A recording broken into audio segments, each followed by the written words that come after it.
প্ৰদূষণমুক্ত দীপাৱলী পালন কৰাৰ উদ্দেশ্যে বটদ্ৰৱাত এদল ছাত্ৰ-ছাত্ৰীৰ অভিনৱ পদক্ষেপ।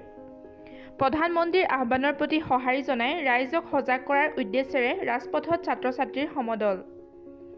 গুৰুজনাৰ জন্মস্থান বটদ্ৰৱা শংকৰদেৱ বিদ্যা নিকেতনৰ ছাত্ৰ-ছাত্ৰীসকলে হাতে হাতে পোষ্টাৰ লৈ এনেদৰে দেৱালীৰ প্ৰাকক্ষণত প্ৰদূষণমুক্ত দীপাৱলী পালন কৰক, চীনা সামগ্ৰী বৰ্জন কৰক, ফটকাবিহীন দেৱালী পালন কৰিবলৈ ৰাইজক সচেতন হ'বলৈ আহ্বান জনায়।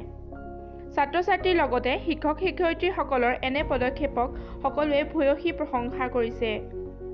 শংকৰদেৱ শিশু নিকেতনৰ ছাত্ৰ-ছাত্ৰীসকলৰ লগত আচাৰ্য-আচাৰ্যাসকলে আজিৰ দীপাৱলীৰ প্ৰাকক্ষণত এক সজাগতা যাত্ৰা আৰম্ভ কৰিছোঁ। ইয়াৰ দ্বাৰা আমি বটদ্ৰৱাবাসীক লগতে ভাৰতবৰ্ষ সকলো নাগৰিককে সজাগ কৰিব বিচাৰিছোঁ।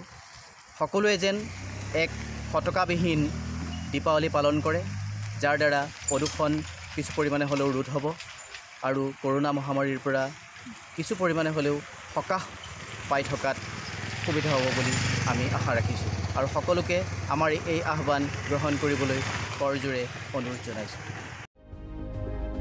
ঢিঙৰ পৰা চাইফুল ইছলামৰ ৰিপৰ্ট, দৈনিক টাইম।